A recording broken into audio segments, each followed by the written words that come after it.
Hi, it's Alex. Today I want to talk about sleep and how it is really, really important.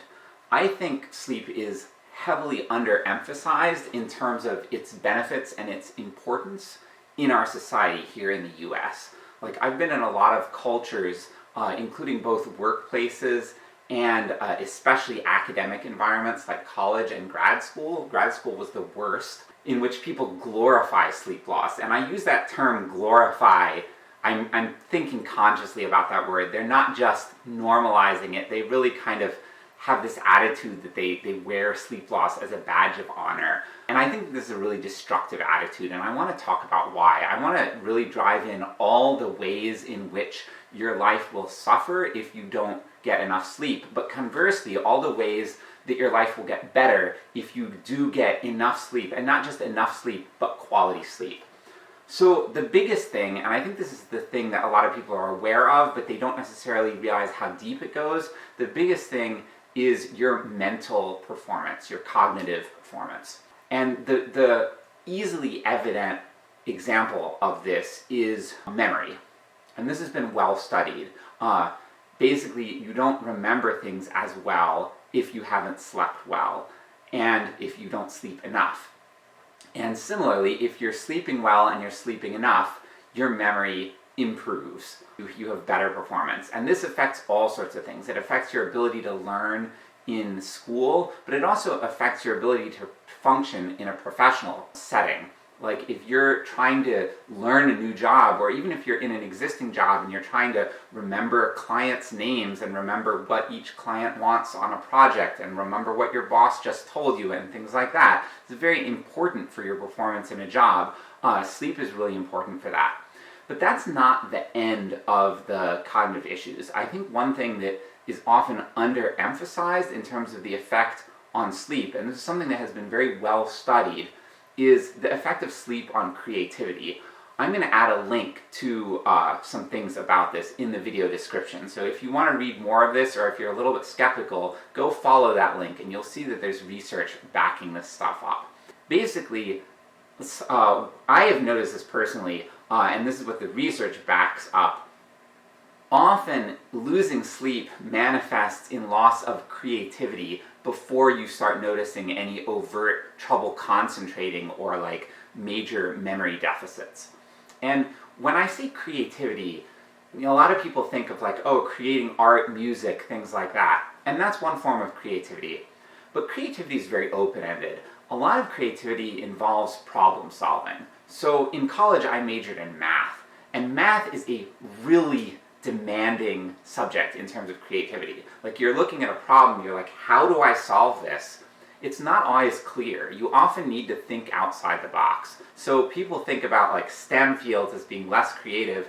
That could not be farther from the truth. You need creativity in math, and you need it in science, you need it in computer programming. All of these very technical fields, they all demand creativity. And that is one of the first things that starts suffering when you're not getting enough sleep and you're not getting quality sleep. So that's the cognitive performance part of things. I want to go through other effects, some of which are sort of surprising. One of the things, and this is something that a lot of people in our society are obsessed with, one of the effects of sleep, either enough or not enough, is that sleep affects weight gain and weight loss. It affects your weight regulation. And in particular, your risk of becoming very dangerously or unhealthily obese increases if you're not getting enough sleep. So there's a wide range of healthy weights. I think our society often gets obsessed with thinness and overly glorifies it, and that's a whole other topic that I can talk about. But one of the things that's really important is to stay out of the extremes on both ends. And if you don't get enough sleep, you are much more likely to have problems with your body's internal weight regulation system and end up gaining way too much weight, or if you're already in that spot, having trouble getting back into a healthy weight zone. And I found this is interesting, because a lot of people don't, if you're thinking about, how do I lose weight? Everyone's like, you need a calorie deficit, you need to eat less, you need to exercise more, blah, blah, blah. I very rarely hear people talking about sleep, saying, hey, if you're trying to lose weight, you need to make sure you're getting enough sleep. I think it's counterintuitive to some people because they think, oh, sleep, I'm lying down, I'm inactive, I'm not burning calories. That's not how it works. It's a lot more complicated than that. There are all these internal mechanisms and they get thrown off by not having enough sleep. Next thing, your physical performance, which can include both for things like athletics and mundane physical tasks. Sleep is primarily for the brain, but it also does things for the body, and I've noticed this myself. If I am doing things that are very physically strenuous, and then I have, especially if I have a couple nights in a row when I don't get enough sleep, I start feeling it in my body. It's like things are not getting repaired fast enough. And so, and again, there's research to back this up. If you look at athletes who get enough sleep perform better than ones who don't get enough sleep. So, it'll affect your body's ability to physically function too. Next point, social and emotional intelligence. So this is also something that I have noticed. When I don't get enough sleep, it manifests in all sorts of emotional ways, and one of them is that I am a little bit more irritable, and I'm much more likely to misread social situations or social cues.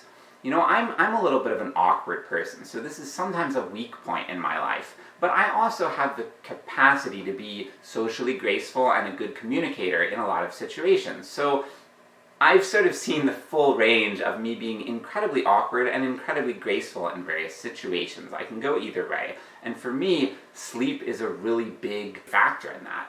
And it often manifests through irritability. It also can manifest in attention. Like I was talking earlier about how sleep affects cognitive deficits, ability to concentrate, things like that. If you're in a situation where there's a lot of stuff going on socially and you kind of have a lapse in concentration, you might miss important cues. So there are all sorts of different mechanisms through which sleep can affect your ability to function socially. So you can miss cues, you can misinterpret things, you can be irritable, have trouble regulating your emotions, and so on. So that's yet another thing. Next thing that I think is, again, heavily underemphasized is sleep's effect on mental health and mental disorder, and specifically on depression. And again, this has been well studied. You can look up some of the links that I'm going to share if you're curious about this or if you're skeptical. If you aren't sleeping well or if you aren't getting enough sleep, it increases your risk of mental illness, especially depression. And similarly, you can think of this as like a system or a feedback loop. Similarly, if you are struggling with depression, you tend not to sleep as well.